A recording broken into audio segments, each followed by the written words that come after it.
Hallo und herzlich willkommen in der Frequenz von Leben an und dem gleichnamigen Podcast, der dich daran erinnert, dass weder du noch dein Leben dafür gedacht sind, irgendwie geschniegelt im Dauerfunktioniermodus durchzukommen, sondern lebendig zu sein, mit Herzklopfen, mit Lebenslust, mit diesem inneren Oh ja, frei nach dem Motto lieber on anstatt Standby. Die heutige Folge nehme ich tatsächlich gerade in meinem Campervan Ella auf und sie kommt direkt vom Treffen der Camper mit Herz und Hund. Falls du also im Hintergrund Gelächter, klapperndes Geschirr oder irgendeinen emotional eskalierenden Vierbeiner hörst, dann ist das einfach ein Teil der Atmosphäre einer Welt, in die ich dich heute mitnehmen möchte. Mein Name ist Claudia Clark und ich bin nicht nur Heilpraktikerin für Psychotherapie und NLP-Spezialistin, sondern auch Botschafterin für ein buntes, freies und maximal selbstbestimmtes Leben, inklusive einer erhöhten Liebesfähigkeit für uns selbst und für alle Geschöpfe, die diesen wundervollen Planeten beleben. Also jetzt sitze ich hier in meiner Ella und folge dem Impuls, direkt vom Hunde-Camper-Treffen die heutige Folge aufzunehmen. Und allein das fühlt sich schon ganz schön herrlich nach Leben an.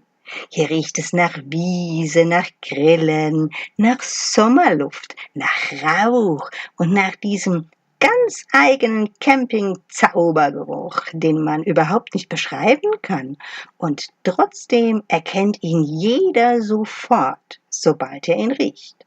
Und überall stehen diese kleinen Zuhause herum, die meisten davon auf Rädern. Wohnmobile, Wohnwagen, Vans, aber auch einige Zelte. Da stehen sie, diese liebevoll ausgebauten Camper und Vans, direkt neben modernen Wohnmobilen und die freundlichen Wohnanhänger aller Größen neben den Luxusleinern mit Ambientebeleuchtung und Einbauküche. Und trotzdem sitzen am Ende irgendwie alle draußen mit Campingstuhl, zerzausten Haaren, irgendeinem Getränk in der Hand und schauen in denselben Himmel. Und ich liebe das. Menschen verlassen freiwillig ihr bequemes Zuhause, um sich mit Mini-Waschbecken, Wassertanks, Kabelsalat und der täglichen Frage, wo zur Hölle ist schon wieder dieser Korkenzieher oder anderen hochwichtigen Fragen zu beschäftigen. Und sie fühlen sich dabei pudelwohl. Verrückt, oder? Reisen macht einfach etwas mit uns. Ich bin wirklich davon überzeugt, dass wir innen beweglicher werden, wenn wir im Außen unterwegs sind. Ich meine damit, dass neue Orte uns für neue Gedanken öffnen und neue Menschen öffnen uns für neue Gefühle. Neue Wege öffnen neue Möglichkeiten und plötzlich merkt man, das Leben ist größer als die eigenen vier Wände und enorm viel größer als das langweilige Rotieren. Größer als Probleme, größer als Termine, größer als die eigene Gedankenblase. Menschen reisen seit Jahrhunderten, nicht nur um irgendwo anzukommen, sondern um sich selbst wieder ein Stück näher zu sein. Die meisten beginnen hier nach wenigen Stunden etwas mehr zu leuchten und die Energie steigt mit der Neugier darauf, was heute noch alles so passieren mag. Denn wir kennen uns ja meistens noch nicht. Also ein Teil der Gruppe kennt sich, ein anderer Teil nicht. Und dann ist es schon die Idee, wer kommt denn neu dazu? Wer ist dieses Jahr neu da? Wer hat heute Abend am Lagerfeuer etwas Interessantes oder Witziges zu erzählen? Die Männer spielen Feuerschenker, wer macht mit? Und das ist sehr, sehr interessant und es fühlt sich auch wieder so lebendig an. Es ist so unvorhersehbar interessant, weil hier alles vertreten ist. Weil ja, jedes von diesen kleinen Zuhause auf Zeit von seinen individuellen Menschen und ihren individuellen Fellnasen bewohnt wird. Da gibt es die Dauerlacher, die ruhigen, Die Wilden, die Menschen, die nachts um 12:30 nochmal Ravioli köcheln, die Frühaufsteher mit Camping-Espresso, die komplett organisierten und die kreativen Chaosmenschen. Das ist dann wohl eher so meine Liga. Und natürlich wohnt ja mindestens eine wundervolle, feuchte Fellnase mit auf diesem engen Raum. Und sie sind genauso unterschiedlich wie ihre Herrchen und Frauchen.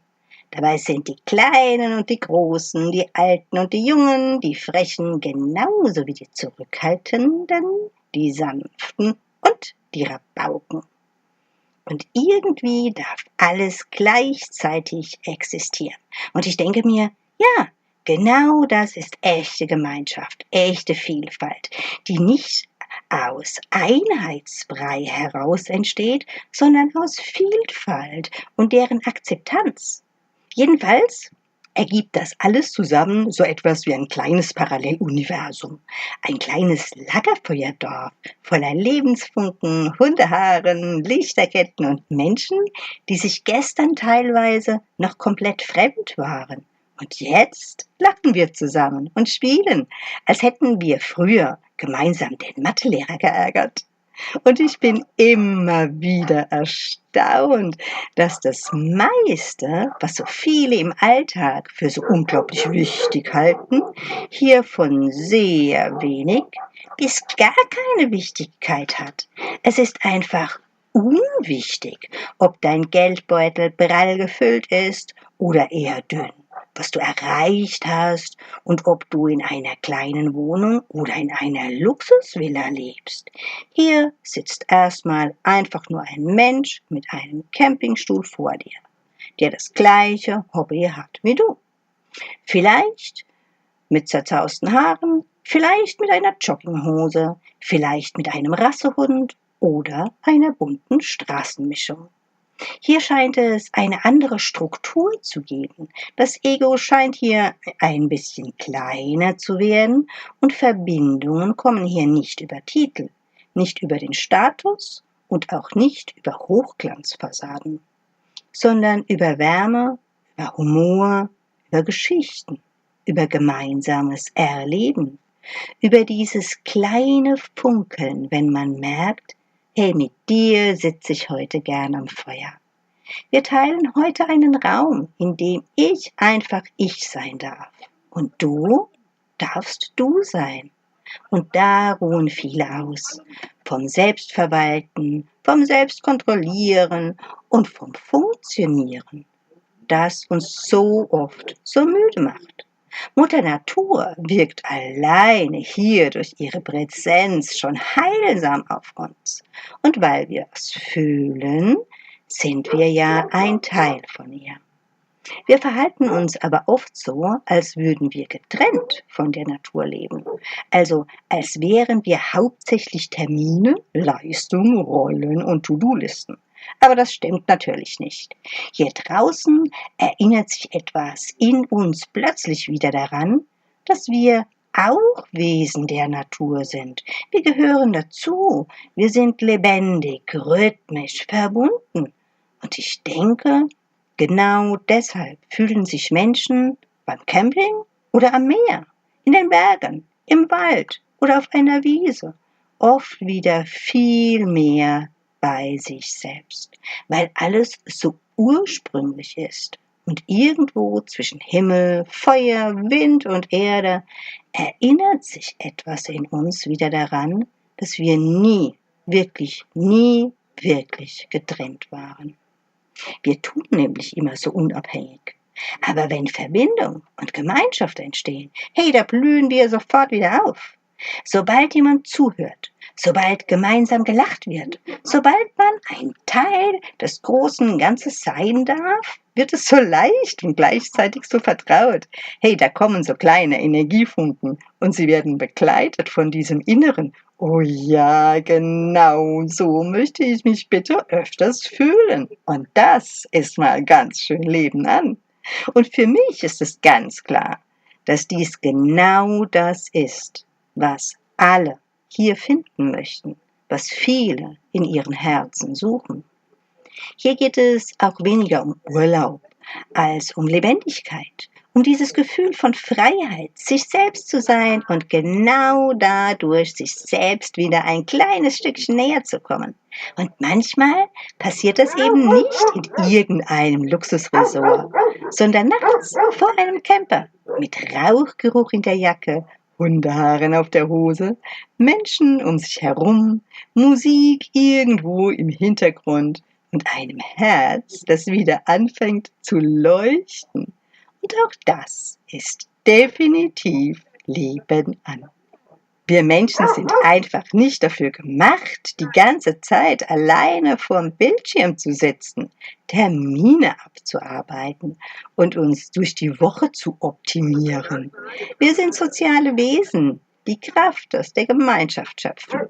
Wir sind gemacht für Gruppen, für das Hören und Erzählen von Geschichten, für gemeinsames Essen, für gemeinsames Feiern und für das Bewältigen gemeinsamer Herausforderungen. Und das alles ist hier gegeben. Da wird gemeinsam erforscht, warum der Strom schon wieder ausgefallen ist oder der Kühlschrank so seltsame Geräusche macht. Es wird gelacht, Kaffee gekocht und getrunken, irgendwo über Solarpaneele, die perfekte Markise oder auch den besten Stellplatz geplaudert. Und nebenbei rennen spielende Hunde umher. Die springen hier über die Wiese, als hätten sie das Geheimnis, den Sinn des Lebens längst verstanden. Denn sie leben den Moment. Hey, sie denken nicht, bin ich erfolgreich genug? Ist mein Körbchen auch passend für meinen Stand? Reiche ich aus oder sollte ich mich noch optimieren? Nein, die leben einfach. Die denken, oh, ein Stock. Und zack, beste Zeit des Lebens. Und genau weil sie so sind, werden sie meist auch genau so akzeptiert. Okay, da gibt es vielleicht die Erwartung, dass Wuffy uns bitte nicht unbedingt über den ganzen Platz zerren soll oder auch etwas vom Tisch klauen soll. Aber sie dürfen ihre Macken haben. Das ist der eine, der da voll am Rad dreht, wenn er einen Ball sieht. Der nächste starrt 30 Minuten gebannt in ein Mauseloch. Ein anderer ist bockig und gleicht eher einem störrischen Esel als einem folgsamen Hund.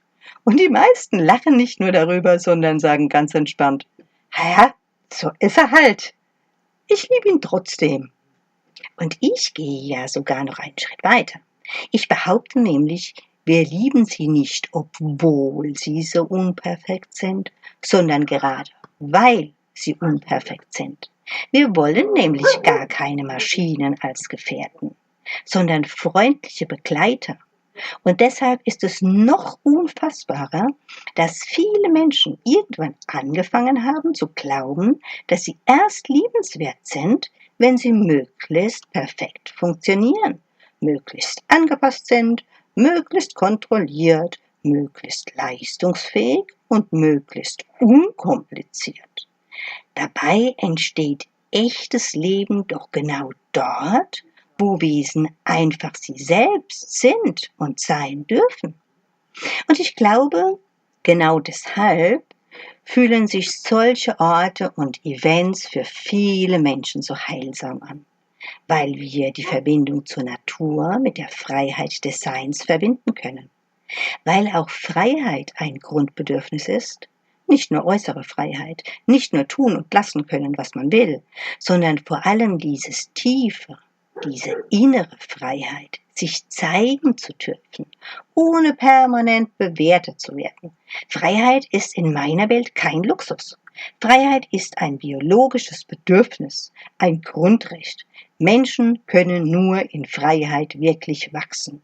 Und erst wenn wir Freiheit erleben, entsteht oft überhaupt erst echte Sicherheit. Und auch die brauchen wir zum Wachsen.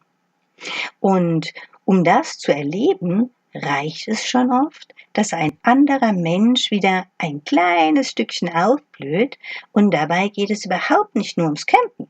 Ja, das ist heute hier die Hintergrundkulisse von Leben an, aber es könnte auch eine ganz andere sein.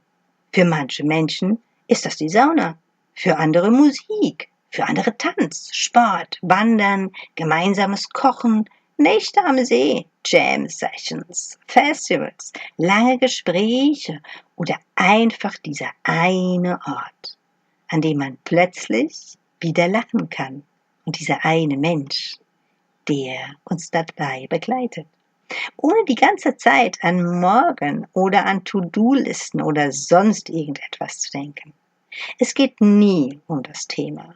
Es geht immer um das Gefühl, um dieses innere, ich bin gerade wirklich lebendig und ich bin nicht alleine damit. Und ich glaube, genau diese Mischung aus der Freiheit, sich selbst zu sein und dadurch ein Teil der Gemeinschaft zu sein, sind Grundbausteine des Glückes in uns.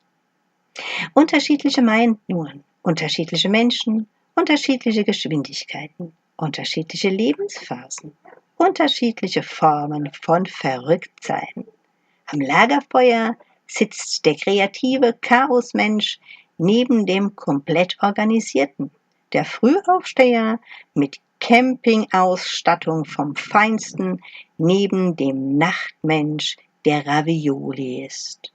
Der Typ Mensch mit Straßenmischung neben dem Frauschen, mit dem Hund mit Stammbaum. Und irgendwo dazwischen liegen die Fellnasen auf der Wiese. Lichterketten leuchten in Abendwind und plötzlich entsteht dieses kleine Lagerfeuerdorf voller glitzernder Lebensfunken und der offenen Herzen. Und weißt du, was ich noch glaube? Dass viele Menschen sich genau nach so etwas sehnen. Nach weniger Müssen, weniger Rolle, weniger Hochglanz. Und dafür mehr Echtheit, mehr Himmel, mehr Wind, mehr Feuer, mehr Barfuß, mehr Sand unter den Füßen, mehr Einfachsein und vor allem mehr Gemeinschaft. Wirklich. Es ist Zeit, diese veraltete Idee von der Stärkere gewinnt, endlich mal loszulassen. Wir wissen es doch längst, dass es viel mehr nach dem Prinzip der Symbiose funktioniert, unser Leben. Ich bin, weil du bist. Wir wachsen miteinander. Wir erinnern uns gegenseitig daran, wie Leben geht, weil tief in uns etwas ganz genau weiß, dass wir miteinander heller leuchten als alleine. Und deshalb lade ich dich heute einfach mal zu ein paar kleinen Fragen ein. Wo fühle ich mich wirklich lebendig? Wo entstehen diese kleinen inneren Energiefunken? Wo wird es leicht in mir? Wo vergesse ich für einen Moment das Funktionieren? Und wo beginnt mein Herz wieder zu singen? Und vielleicht nimmst du aus dieser Folge heute mit, dass du nicht perfekt sein musst, um liebenswert zu sein, genauso wie es die Hunde sind. Dass du nicht funktionieren musst, um wertvoll zu sein. Und dass du dein inneres Leuchten nicht kleiner machen musst, nur damit sich andere wohlfühlen. Also geh los, finde mehr von den Momenten, den Menschen, die dich glücklich und lebendig machen. Mehr Himmel, mehr Natur, mehr Gleichgesinnte, mehr Herzglitzer, mehr echtes Leben, mehr von diesem Gefühl. Oh ja, genau so. Und bevor ich diese Folge jetzt langsam ausklingen lasse, gibt es noch einen kleinen Freu- und Glitzerausblick. Denn schon ganz bald ist die wunderbare Kathi Nick von Tierisch Laut bei meinem Podcast zu Gast. Sie ist Tierenergetikerin und Tierkommunikatorin und meine Lebenanberufung und ihre Herzensaufgabe, traumatisierten Tieren wieder ein freies, schönes Leben zu ermöglichen, finden da natürlich eine sehr, sehr große Schnittmenge. Ich freue mich jetzt schon riesig auf Ihren Besuch und auf unser Gespräch. Wenn dir diese Folge gefallen hat, dann freue ich mich total, wenn du den Podcast abonnierst, ihn auf anderen Plattformen oder in deinem Status teilst, denn ich bin mir sicher, dass gerade jetzt viele ein bisschen mehr Leben an gut gebrauchen können. Und bis zur nächsten Folge wünsche ich dir ganz viel Lebenslust, Freiheit im Kopf, Herzglitzer und leuchtende Momente, die dich daran erinnern, dass du und dein Leben niemals für Standby gedacht waren, sondern für ein wundervolles, erfülltes, lebendiges Sein. Und wer weiß, vielleicht treffen wir uns ja mal irgendwann, irgendwo zwischen Wiese, Fellnasen und der Magie des Lagerfeuers. Bis dahin, follow the sun und Leben an.